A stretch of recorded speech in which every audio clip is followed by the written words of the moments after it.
Okay. All right. See ya. Bye.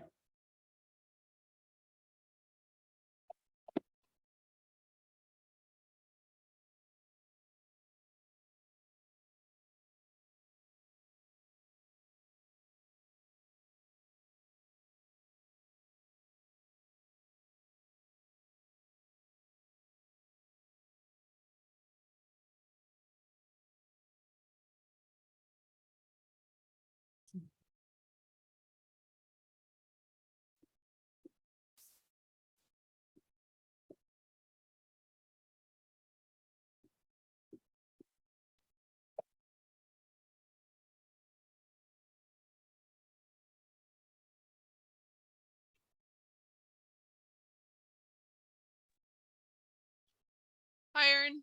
Hi, Kira. How are you? I'm great. Welcome back. Thank you.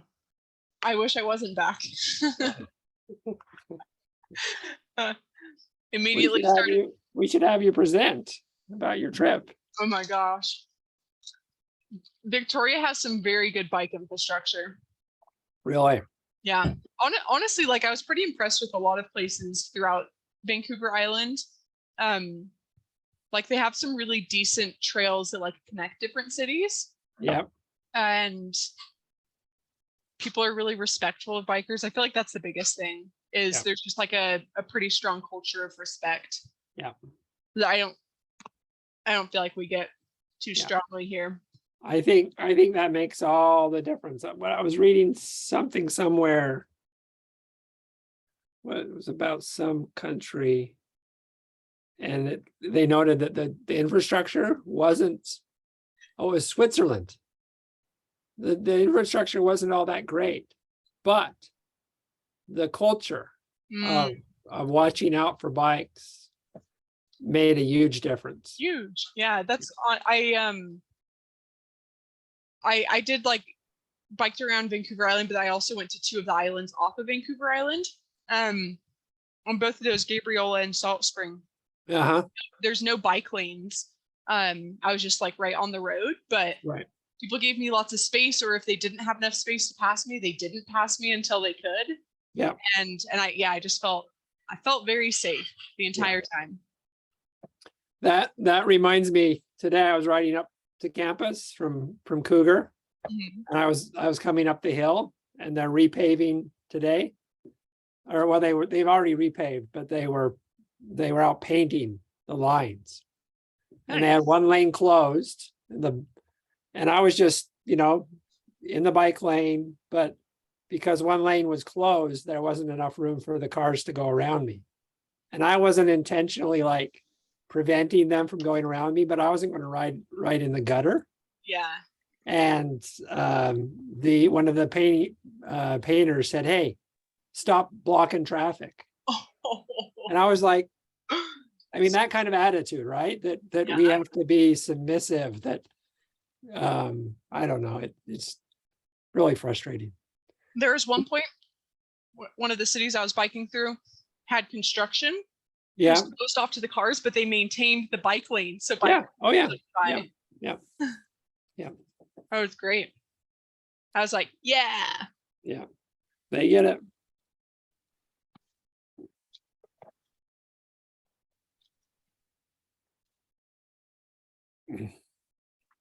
How's everyone doing? I think see we have a good group. We can get started, I think. Let's see. Okay, cool. Happy August. Welcome. Nice shirt, Christine. Oh, thank you. This was my my Copenhagen find. So it's a cool artist. I think, what's the name? Bo Bendix or something. Bendixson made these Copenhagen shirts, and they're really fun. So I was happy to find one. It just needs to be tilted up with a smiley face, and we're golden. That's all I have to say. Yeah, similar. They were almost sold out because it was really hard to find my size, because they had the Grand Depart of the Tour de France in Copenhagen a few weeks ago, and then the winner of the tour was also Danish, so they had a big celebration when he came home. And so the shop said that all the cycling fans have like taken anything cycling related from all the shops. Anyway, okay, let's get started with introductions. We have a good group here, so I'm just going to go in the order I see on my screen. So let's start with, I'll start. I'm Christine Franson. I'm the executive director of BikeWalk Provo. And Aaron, let's go next to you. Yeah, I'm Aaron Scablin. I'm the director of operations for BikeWalk Provo. And Jacob Brooks. I am Jacob Brooks, and I'm the creative director and head of the rack crew. No games today. Usually I add something, but not today. That's who I am. That's who you are. Chelsea. Hey, I'm Chelsea Silva. I am the communications director with BikeWalk Provo. And Chris Wiltsie. I am with Bike Utah. Thanks for joining, Chris. We're going to hear from Chris a little bit later in a minute. And then I see Jaden, Jaden's iPhone.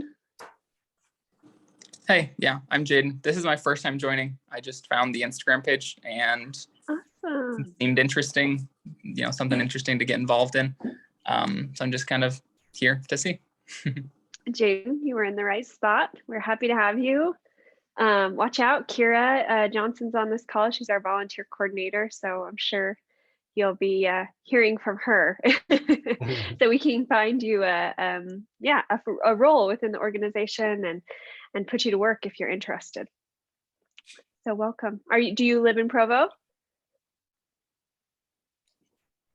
Yes, I do. I just graduated from the accounting program and Awesome. Here for a bit. Yeah. Cool. Great to have you. Thanks for joining. Yep. Okay, let's see. Names are shifting around on my screen. I probably went in a weird order. Karen. Hi, I'm Karen Todd. I'm the newsletter editor. Thank you, Karen, for the reminders for this meeting and all you do. Kira. I'm Kira Johnson, and I'm the volunteer coordinator for BikeWalk Provo. Jaden, I already emailed you because I saw your thing coming. And I'm also the director of Provo Bicycle Collective. On top of it. Awesome, thanks. Okay, Logan. Hey guys, I'm Logan. I'm from Springville. I have a few sites to assist.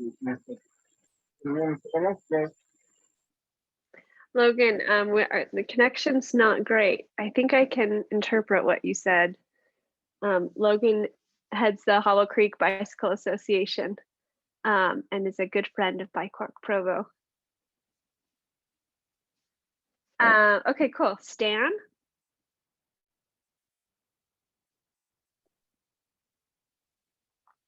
Stan Morris, are you there? Yeah, Stan Morris, BikeWalk Provo Stories, on vacation. Great.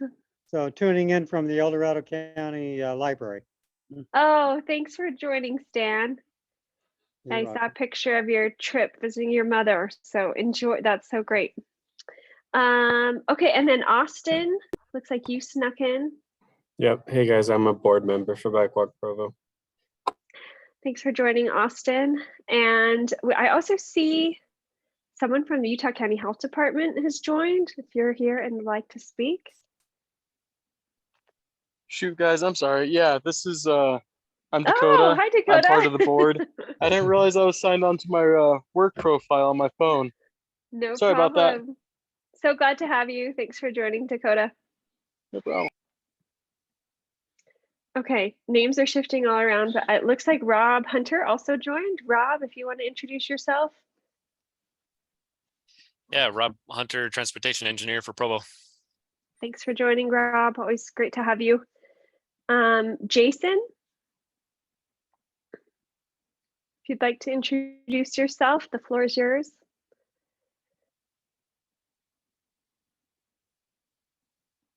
Okay.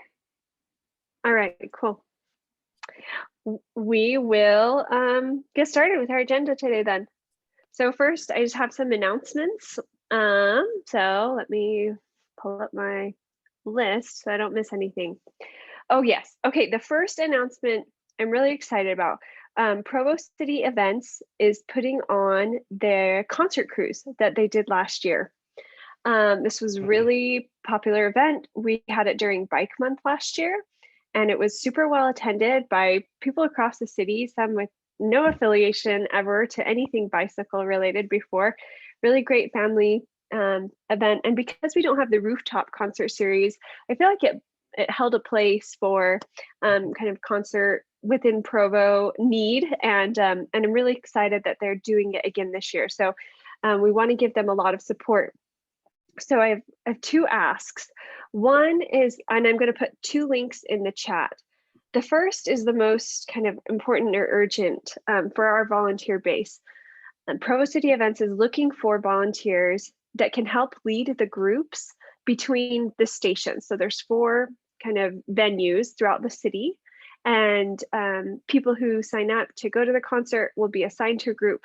And so they'll start at, you know, A, B, C, or D, and then they'll ride between concerts to the next station. And they'd like volunteers from BikeWalk Provo and the collective to lead those routes so that people take the, you know, a safe and good route and stay safe in traffic and know where to go. So I'm going to put that first link in the chat. It's a Google form, and if you're available and interested on Thursday, it's next Thursday, it's a week from today, from 6 to 8 p.m. And if you're available and interested to lead one of those groups, please sign up. And if you do, you get to attend the concert cruise, which is a win in itself, but they're also going to kind of give you a thank you gift at the end for your participation.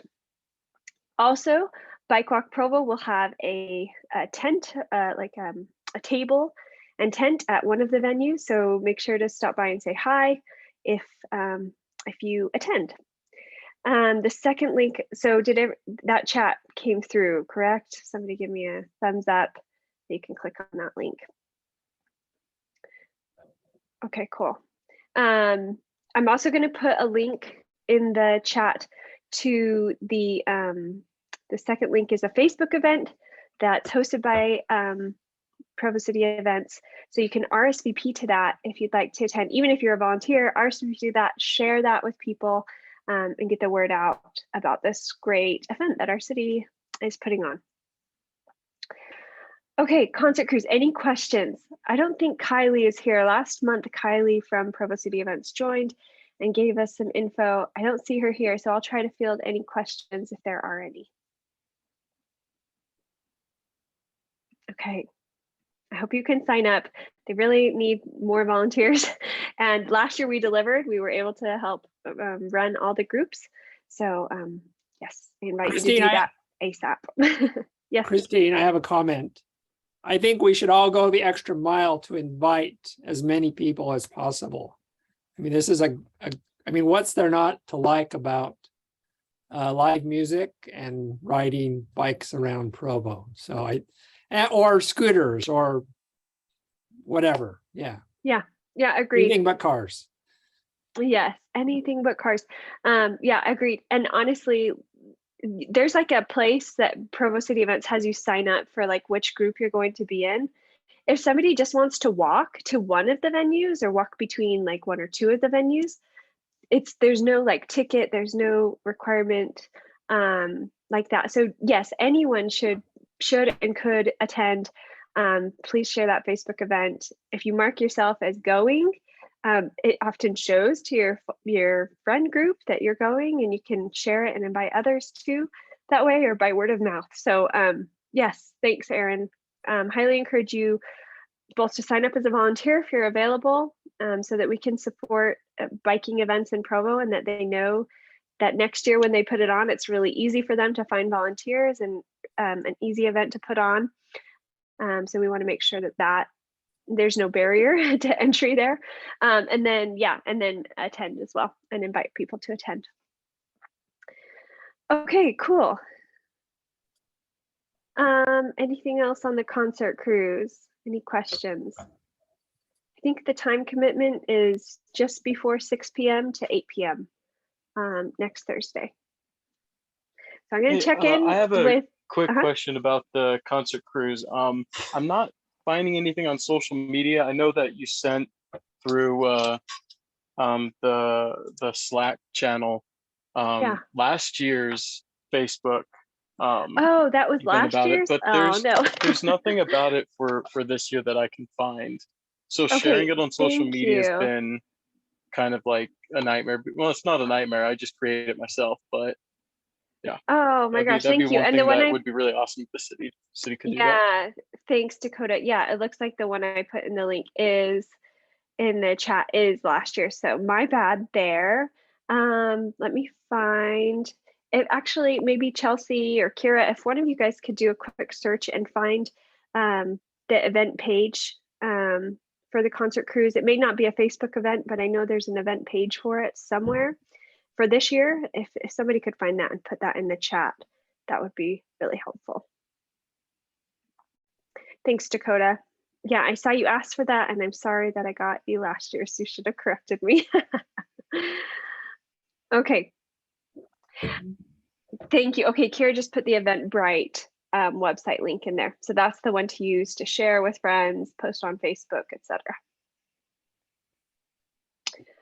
All right, and then I'm going to just give the floor for 2 more announcements before we turn to our agenda items.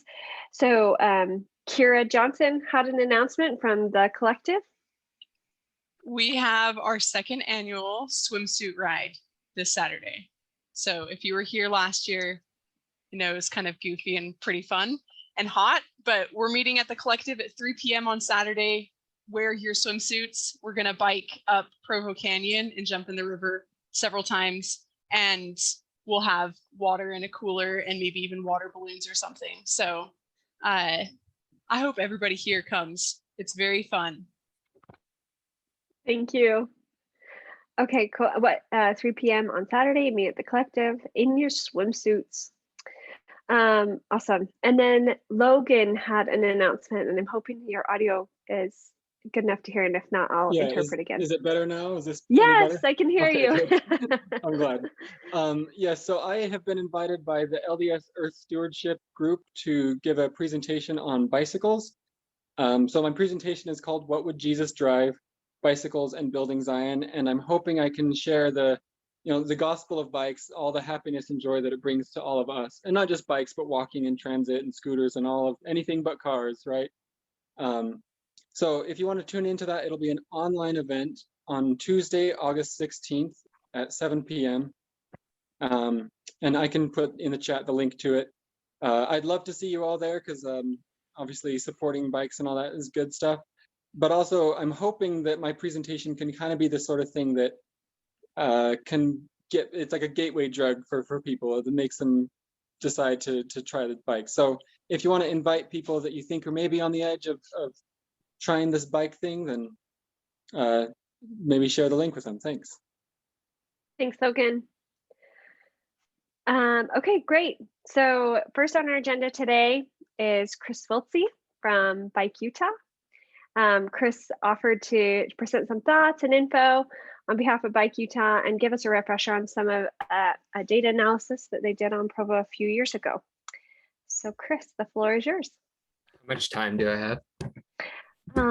As much as you need. Yeah, maybe 15, 20 minutes if you need that much, or can I take the full time?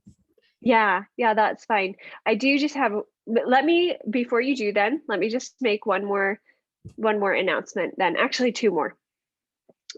Is Hugh Van Wagenen's not on, or Heather? Okay, they thought they might be able to join, but they were just going to announce also Bike to School Week is the first full week of September. Hugh Van Wagenen and Heather Scabland from our volunteer base helped put this on with the PTAs of Provo. There's no volunteer work really needed.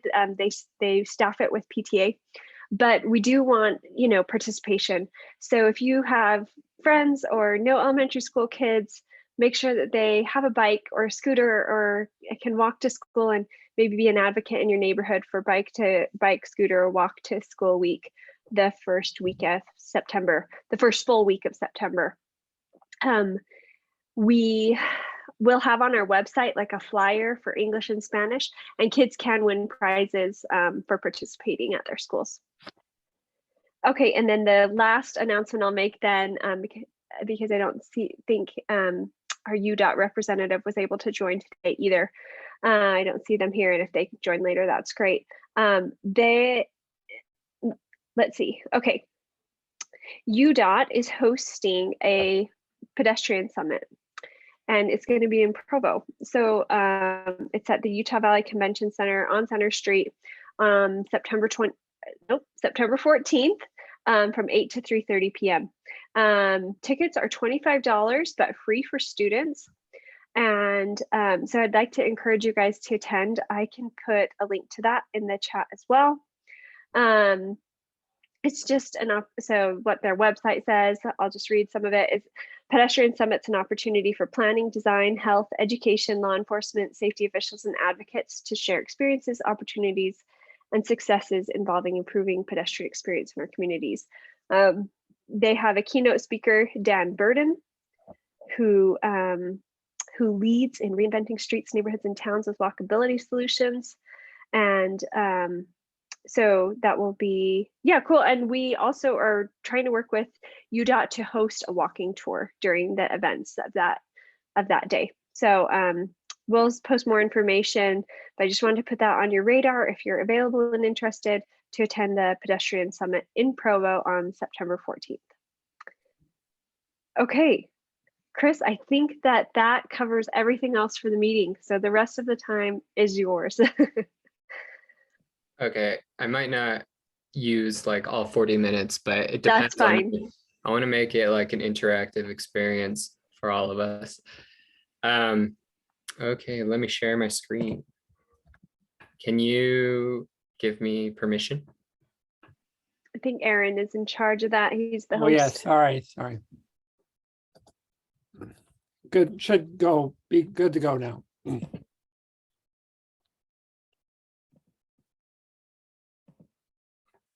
you see that? Yes. Okay.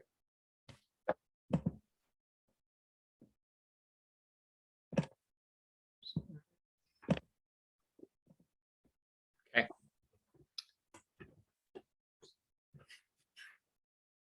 All right, I am from Bike Utah, but I was formerly one of the chairs of BikeWalk Provo. So there's that.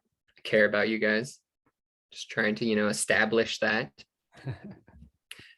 The program I run at Bike Utah is called the 1,000 Miles Program. So a few years ago, the governor set a goal of adding 1,000 miles of family-friendly bike infrastructure.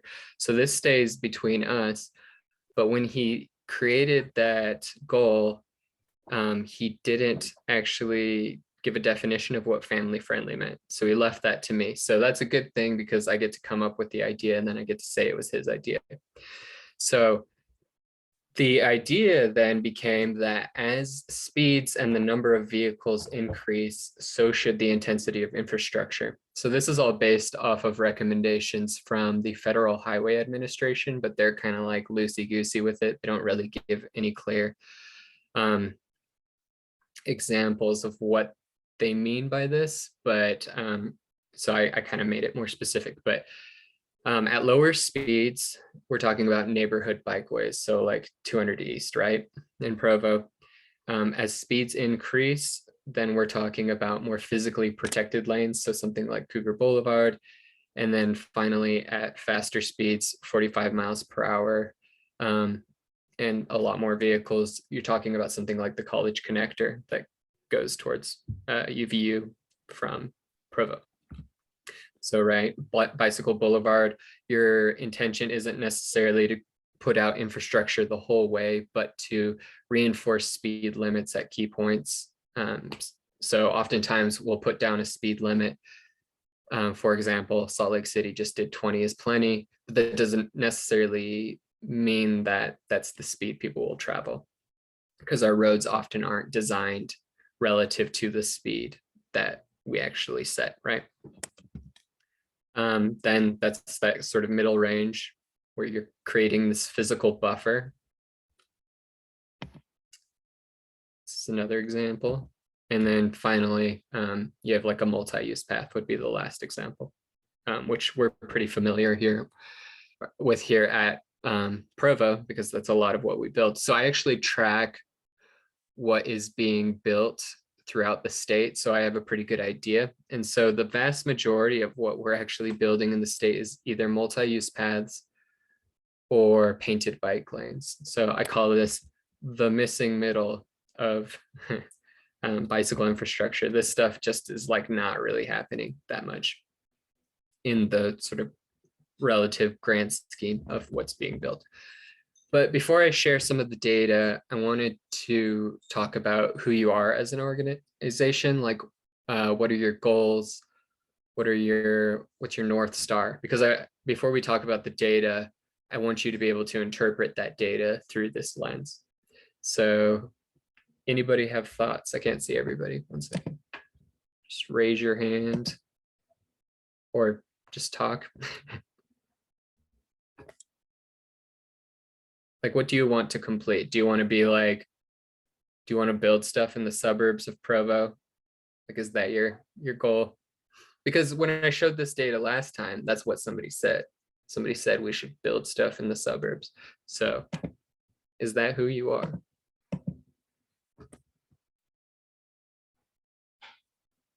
By the way, all this is going to be used for our update to the website, side note. So keep that in mind.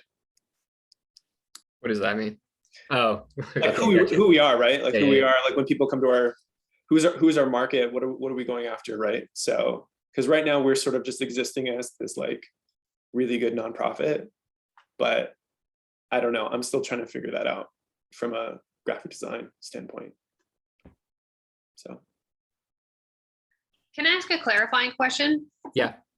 So, I mean, well, I guess clarifying, but also just Chelsea thoughts, because I don't know if I've had this conversation with anybody, but I think that BikeWalk Provo, two things. We historically, or maybe not, since I've been with the organization, we've been talking about how we need not only bike infrastructure, we need to focus on walking too. So that's one thought that I'm just going to throw out there. Bicycling is just half of what we want to focus on. But the second thing is that I think that BikeWalk Provo wants to make Provo bikeable, make it safe to walk anywhere. And that means, you know, the outskirts of Provo, it means the places where there isn't bicycle infrastructure now, it means making downtown more walkable. I think it means everything, but I don't know if we've strategized necessarily on exactly where we focus our energy. That's my impression. Right. Yeah, I guess my sort of response would be, what would be your priorities, right? Because you can't do everything if we have like limited resources. So what would be like, if you could do a project tomorrow, but you could only do one project, what would that project be? For me, it would be Freedom Boulevard. I'd focus where the students are walking, where we have the highest rates of walking. 800 North crossings are pretty bad by BYU. Yeah, and I think historically we've sought out the opportunities for where we prioritize based on if changes are happening, if things are happening, or when we see high rates of incidents, or where we as users have bad experiences. So I don't know if we have had like a solid strategy. We don't have a list of like, here's what we're tackling, but that's kind of how we come across the things that we advocate for or speak up about. Who do you think that you are representing?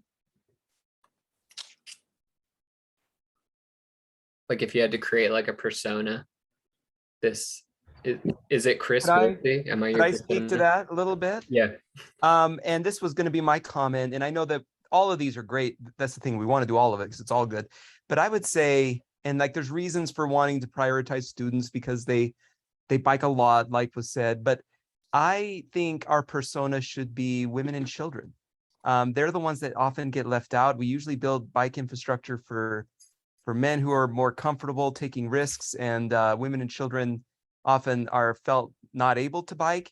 And so I'm a big advocate of protected bike lanes where there's protection and kids can get places by themselves. And I think if we build that, then it's better for everyone. So I think that's the persona I would advocate for. Kind of vulnerable road users, sort of broadly, perhaps. Exactly, yeah. Okay. Do we have data though on this? Like, haven't we been sitting on the corner and counting people? And I know I'm not like declaring who they are as an individual, right? Or their demographic, where they come from, or what kind of house they live in. But like, do we have any information to demonstrate that? Oh, that's what I'm going to tell you about. Oh, okay. But yeah, sorry, go ahead. No, that was my question, because then it becomes an easier question instead of just guessing, right? Like, it's been demonstrated, like, who's riding on the roads and why. So BikeWalk Provo counts show that about 20% of cyclists are women, and then pedestrians, it's basically equal. Say that one more time. Sorry, Austin. There's about 20% of cyclists we counted for cyclists were women back in 2019, and then pedestrians are basically equal. Okay. Do you mean pedestrians are equal to 20% as well, or 50-50? No, 50-50. Yeah, okay. And around the country, it's like 25% women for bicycling. Yeah, and it wouldn't say that the people we see as users in those counts are necessarily, you know, like Rick said, like who could be or should be comfortable using that infrastructure. So it's not the standard for like what it should be. Unless Rick is saying, like, if we make it more accessible, you know, if you build it, they will come, right? Will more women come out if we do build it, right? Well, yeah, exactly. And what Christine said, I think counting is important. It's good for us to have that data, but we're missing the people who would bike if it were different. And somehow we need to be able to study those counts and those numbers. And some of the biggest growth in cyclists that we're seeing, and certainly the most prominent growth in terms of visibility, are moms on cargo bikes. And they're not going to keep riding and keep buying those bikes and riding unless we make the streets safe. You know, new easier to ride bikes are not enough. We have to have infrastructure that makes these people feel safe and comfortable getting around Provo. Yeah, this is an awesome conversation. Sorry, go ahead, Jamie. I was just going to add, I think in the spirit of what Rick was saying, certainly we want to build infrastructure that people use now, but I really think a lot about like the next generation of Provoans. Like I want them, all of them, you know, finding other ways to get around. So what we're building will benefit us for sure, but you know, I want my kids. So in other words, the kids really resonates with me. Like we're building it for them now, but also for when they're older. We want them to feel like, get comfortable with the idea of a different way of moving themselves around. This is an awesome conversation. So one of the things why I wanted to talk about this is sometimes I feel like we get into the like numbers gutter, where we just think like we just need to get more people riding bikes, which not all, I wouldn't say all bike or cyclists are created equally. It's because like me going out and riding recreationally, which I do, I don't think that is as meaningful as a mom with her children replacing a car trip with a cargo bike trip, right? And that's my value judgment, but there's stuff like packaged into that. And I think we've been hitting on some of those things, right? And definitely there's value to me riding recreationally from that sort of health perspective. But if we don't ask or talk about these questions and these answers, then we can fall into the trap of just creating, like what I said, the vast majority of what we've built is like painted bike lanes. And I'm going to show you some data to sort of show you what the problem is with that. So just keep in the back of your mind that our transportation policies and investments, those feed into our land development patterns, which then lead to travel patterns, and likewise, it's an ecosystem, right? So I'm going to show you how that works in the data and what we're actually seeing and what we saw when we dug into it. So traditionally, I'm like the token bike guy throughout the state. So I've been in meetings where I will say things that's ignored, like big regional or statewide meetings. And then later on, they'll be like, we had the bike people there, right? So I go to a lot of these meetings, and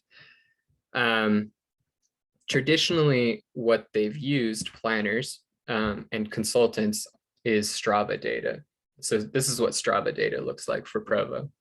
You have these dark lines, they're heading up Provo Canyon. There's these really long distances people are traveling at really high speeds. It's a lot of men, they're going nowhere, just like up canyons, right? So this is me when I'm riding recreationally. And so I kid you not, consultants will show images like this, and then in the next breath, they will say, we need to build protected infrastructure in our downtowns. And I'm like, that makes no sense. So what happened was I got this really big grant that I applied for in collaboration with you guys. It was probably worth like $160,000 worth of data tools. Like if you paid for what I got in data tools, that's what you'd pay. It was crazy. So it's pretty intense stuff.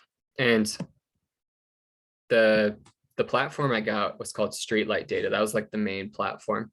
It has nothing to do with streetlights. It's a dumb name. Forget the name. But basically what it does is it uses cell phone pings to determine what mode of transportation you are using. So if you're moving fast and you're going really far, then it's probably a car. And then you can go down from there to bikes, to walking. And what we found for biking, if you compare this to the Strava data, let's go back. Remember, just long and fast going nowhere. But what we found with streetlight data, which arguably would be a better data set because Strava data is using people who are riding recreationally and they're opting in, whereas this is a sample of a broader data set that is basically anybody with a cell phone, which is most people. What we still find those people riding up canyons to nowhere, but what we largely find is that people are riding around Provo's urban core and around BYU specifically. I guarantee you the moon apartment, do you see how bright that is? That's Mhm. me. I'm always over there. Which makes sense because that is where this is a heat map of where all the accidents are happening in Provo. So where people ride is where people get squashed. Which is interesting because we found this same trend in the surrounding communities. So my project area that they allowed me to use, so maybe this was cheating or I shouldn't have done this, but I did it anyways. I looked at Springville and I looked at Vineyard and I looked at Orem, and in every single community except for Vineyard, because Vineyard doesn't make sense currently, but I'll talk a little bit about this. In every single community, we saw the same trend where people were riding in their urban core, even in Springville. So this data is actually all informing Springville's current transportation master plan that they're working on. You still see people riding up Hobble Creek Canyon, but the largest percentage is happening in their downtown core. And I would describe Springville as kind of rural suburban, right? The same thing is happening in Orem. Any guesses where that really tall geometry is in Orem? If you don't know. Intersection of University Parkway and State Street. The mall. Okay, it's the bicycle hellscape. And why we see this I think it's actually proving planning theory correct, because what we're finding is that, or the theory states that where there is a diversity of destinations, that's where people will walk and bike, right? And a dense diversity of destinations, because much of my work, or at least the lens that I look through, is decreasing the distance between origins and destinations. So you can do that in a number of ways, but sort of the radical suburban approach is the opposite of that. It spreads everything out, right? It spreads out where you eat, where you go to school, where you work, where you shop, and where you live. So this makes a lot of sense that despite it looking like this is where people are riding, because you have university down the road. This is where people are eating. This is where people are working. You have housing over there on the backside. So it makes a lot of sense from a planning theory perspective. And so this is what we saw in every single community, even in Springville, which I think that was a little surprising to me. And then what we did was we created this ring around Provo, and anybody who passed through that ring, we considered that an outside trip. And anybody who traveled within that ring, we considered that a inside trip. And basically what we found was that 37% of trips were happening within the boundaries of Provo. And of those 37% of trips, we found that the vast majority were under 3 miles, which that's like the sweet spot, right, for bicycling. So theoretically, we could replace probably over that, because we don't know how long the trips were without or outside of Provo, but we could replace at least 37% of trips in Provo with biking and walking if we built accordingly, right? And in the data, what we found was that the origins and destinations of bikes and automobiles were the same, right? Because people are using bikes the same way they would be using cars. And so a lot of this data is actually pushing back against common narratives you hear about bicycling and the way that we build infrastructure. We build infrastructure for recreational cyclists. We build it for Strava cyclists. Where, like, think about where we are putting in our investments in Provo. Like we have we have these like multi-use paths like out to the lake, right? Like it's going nowhere, which that has value. But if we're talking about who are we as an organization, I'm lumping myself in because I live in Provo. But yeah, who are we? Like, what are our values? What do we care about? Thinking about to where people are getting ran over, that map I showed you, that's all happening in the urban core of Provo. And then the time of day trips between biking and walking and where people were going was very similar to automobiles. Most people are riding to BYU. That makes sense. That's like one of the main employers. That's where all the students are going, or yeah, that's where they're going. And then we looked at income related to ridership. And if you look at Orem, Springville, Provo, they all had a negative correlation. So basically, the less money you make, the more you're likely to ride a bike. So that pushes back against that recreational narrative that is just a bunch of like people in Lycra who are rich, dentists or whatever, going out and riding. It's actually poor people, like in Provo, right? Look at that line. And by poor people, I'm talking about, you know, it's sort of a broad spectrum of possible people, but it's probably a lot of students. And sorry. I was just going to ask, how do you correlate? Is this the same data you're getting from the same data set, this income data? Mm-hmm. Yeah, so that data that we got, okay, yeah, I see what you're getting at. Okay, so that data, basically all of your secrets are known by big corporations. And so they're selling all of your data to these companies like Streetlight. So they know, right? So they know at this point, they know what kind of vehicle you're using, your sex and other things, right? So pretty cool, I guess. See, Jacob shaking his head. Okay, and then when we look at walking data, we find very similar things, right? Everybody's walking around BYU, makes sense. And then we did this crazy like regression where we had like every single one of these geometries, we ran a regression in it. So it's just like a regression. And we found that connectivity and walking in Provo was like one of the key indicators. And we found that in every single instance of one of those geometries that connectivity mattered for people walking. And what connectivity is like the number of connections that exist in a given space for somebody to sort of navigate that area. So if you look at suburban, like let's go back to this awesome picture of Orem. These block lengths are gigantic, right? And so that would have low connectivity for somebody walking and biking. It's built at a scale for cars. But if you look at like BYU, the connectivity is high, right? It's got all kinds of paths. I live in a neighborhood with very small block lengths, and it's really easy to walk around it and get to places.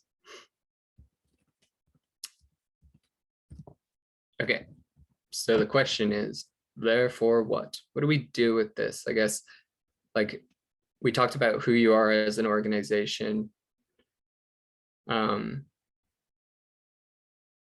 Yeah, I guess I don't have the right answer for you as an organization, but I'd love to hear your ideas or thoughts.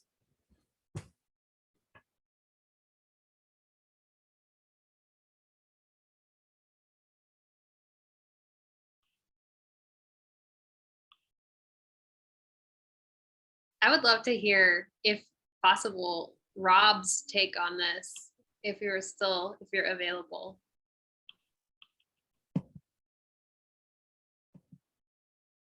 Yeah, I'm here.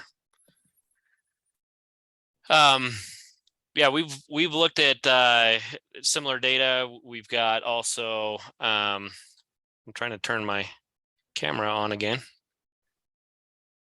Failed to start video, so you can listen to me but not see me, I guess. And we've also got data from the scooter share program, and we've looked at that, and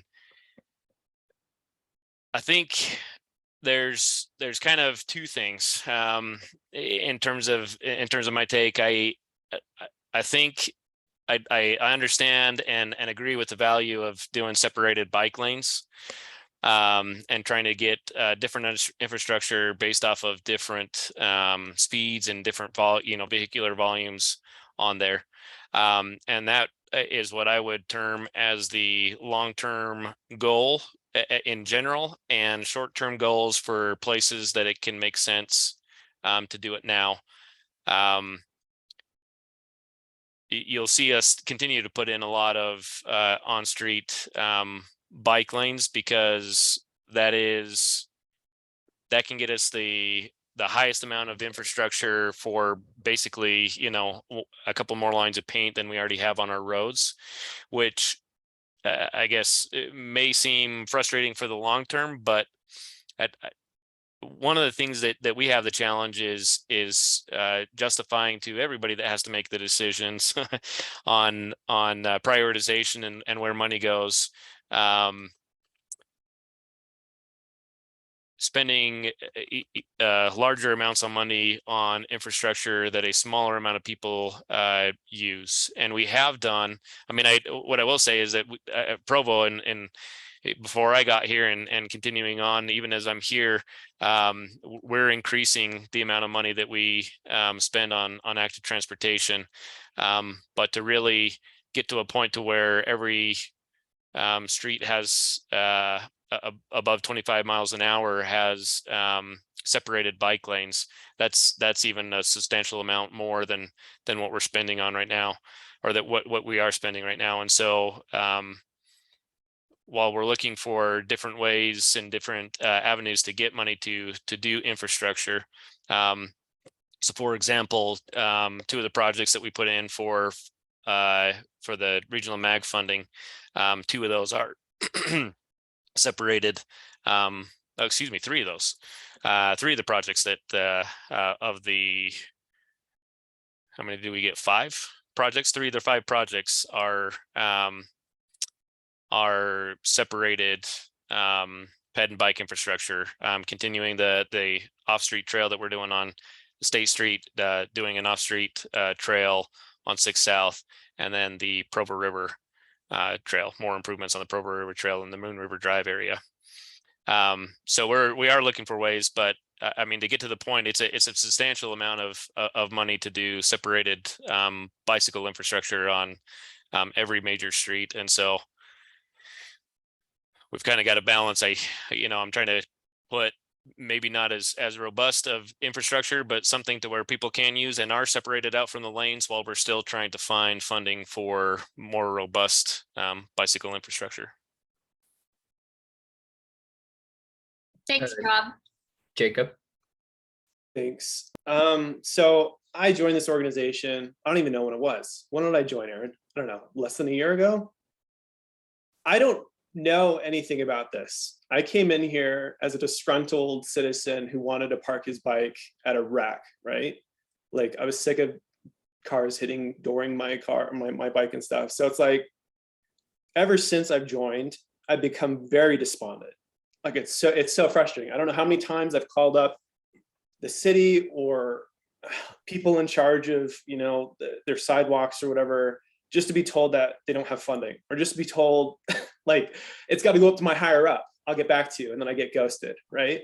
I think we have like ambitious plans of change in our community, but I don't know if we're doing it right. Like, I mean, we are. I mean, like, we're seeing things, right? Like, I think that's why I'm so drawn to racks. Like, there's a tangible thing I can see. Like, I'm doing something that people aren't preventing me from. Bureaucracy, like the money, our local officials who seem to not care, right? And so I guess what I'm wondering is, how do we actually make change? We need more people, right? I feel like if there was enough people out there, like, how many people are on here right now? I can't even do the math. 3 times 1, 2, 3, 4. Yeah, 12 people are literally talking about the subject because we care about it. How do we get more people invested in this? That's what I want to know. And like, is that what we need to do when they come to our website? Sorry, I'm thinking purely for marketing. So that's all I have to say. Sorry for ranting and complaining.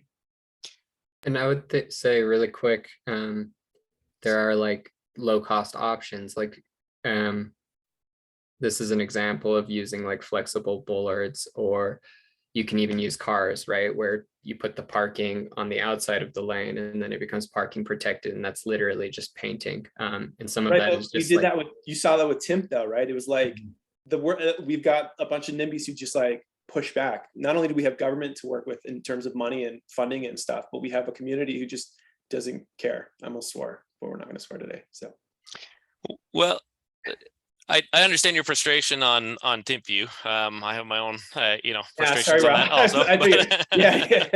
You're opening wounds here. No, sorry about that. No, yeah, that's fine. It really is. But I would push back somewhat on the really any level of government. I don't know.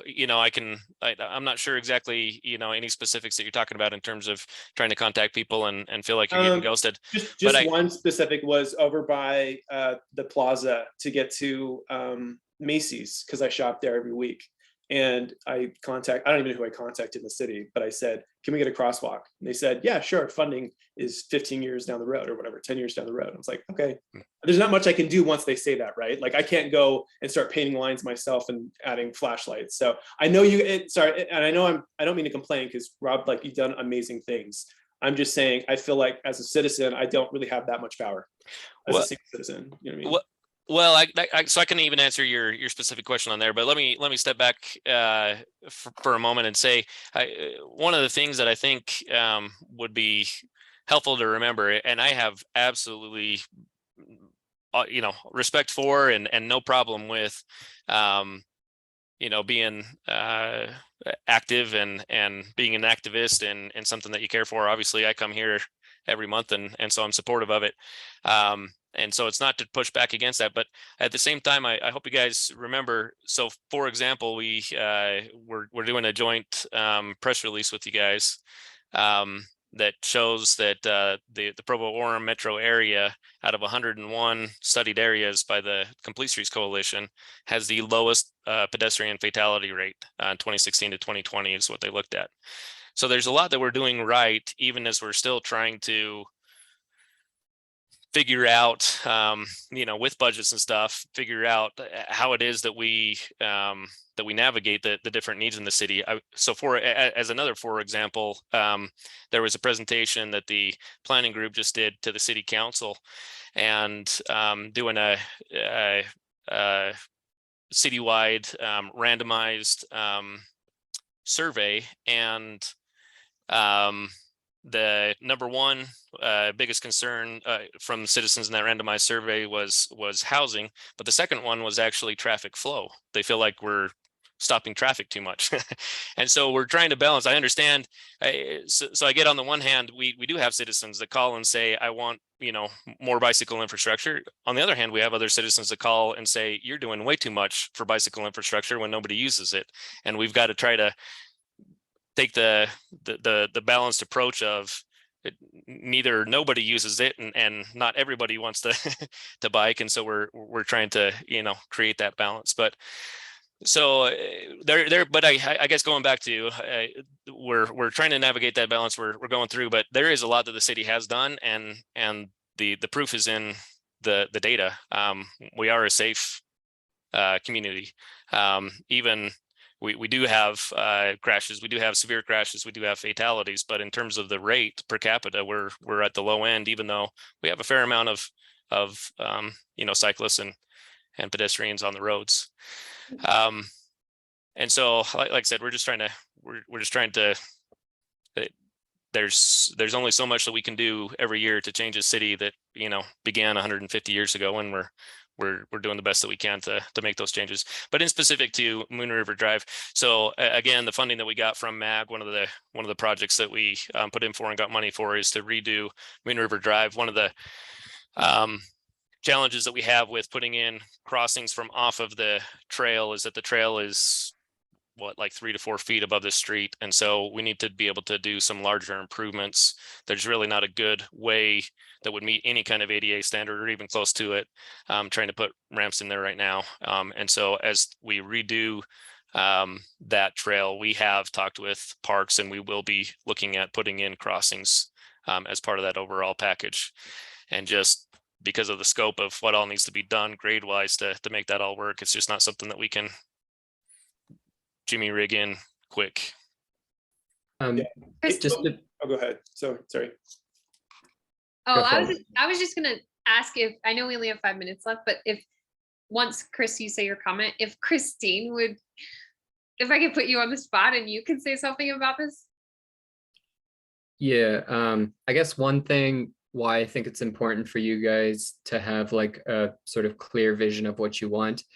As somebody who was formerly the chair, the response I often got was from elected officials was, look at everything we are doing. But if I looked at what they're doing, it wasn't what I wanted, but it was sort of tangentially related to to bicycling or active transportation. So I think as an organization, for you to be able to articulate what exactly do you want, and then you can respond with that, or at least have a history of constantly sort of beating that same drum, I think is really valuable. Sorry, go ahead, Christine. No, thanks, Chris. Yeah, and I think the points have all been really great, and I think our kind of goal, or my goal as the current leader of this organization, is to find balance, and and to work with the organizations that we can to constantly create change. And that's going to look different. Some projects are going to look different than others. But I think our goal is forward momentum, right? That's how you stay up on a bicycle. And I think that's how we stay up on this organization, is just forward momentum. and be a good partner to the city, be a good partner within different, community organizations that we work with, and keep moving forward. So that's like my very generic response. And I want to make sure Chris has plenty of time to finish this presentation too.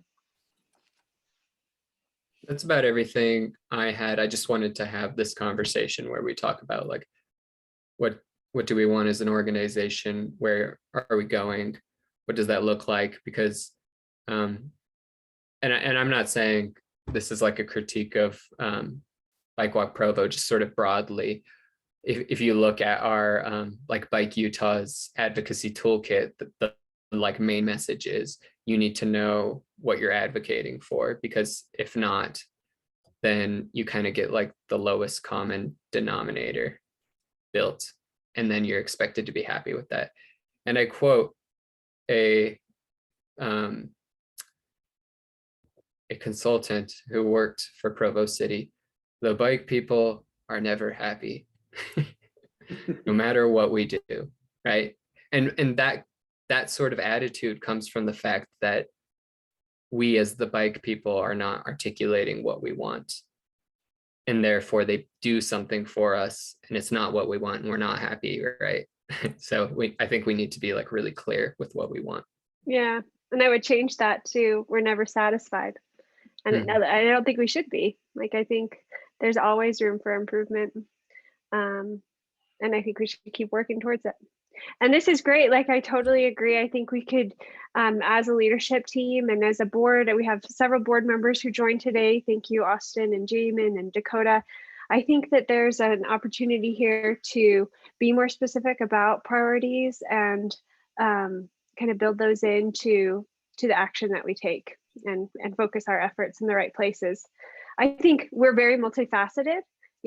Part of our goal is just to make it fun for people to be on bikes. And that's things like the concert cruise that we'll support. And then there's other pieces that we want it to be safe. And we have safe streets, we have safe routes to school. I mean, we have, there's a lot of facets of where we have our hands in. And I think that's a good thing.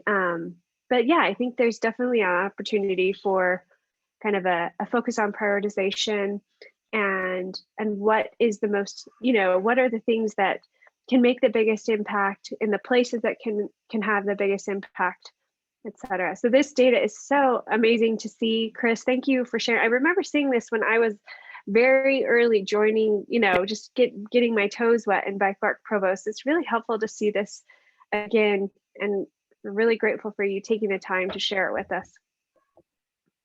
Thanks for giving me the time. Is there anything else in the chat that, just a lot of thank you. And I think Rick, even mentioned a great point here, that lowering speed limits on our streets too is another thing that, aligns with what you showed, Chris, at the beginning. Like, that creates the opportunity for a different type of infrastructure. And Sweet Street Salt Lake has shown us a great example of that this year. And we can add that to our list, our growing list. I think as like a wrap up, I would just say that, Jacob, what you said is right. We need more people. And so talk to your friends about this. Like, you're obviously all committed and involved, and you're here and you're showing up. And there are things we can do every day, walking and biking in Provo, and inviting others to do the same. And participation in like the concert cruise, like that is a really great way for people who don't usually see like riding a bike from here to there as an option, as a way to introduce them to that option. So I think we take advantage of those opportunities to grow our numbers and to grow our reach and our impact. So I'm so grateful for everyone who joined today. This is a great group. Like I said, we have board representation, BikeWalk Provo, Provo City here. It's just really cool to see the connections, the reach that we have as an organization. And thanks to all the volunteers that keep things moving every day too. Right. So we'll see you guys at the concert cruise next month or next week. Look at the chat for the links to those different things, and keep in touch in our newsletter and social media to know what's going on. And we will see you next month. Thanks, everyone. Thank you. Thank you.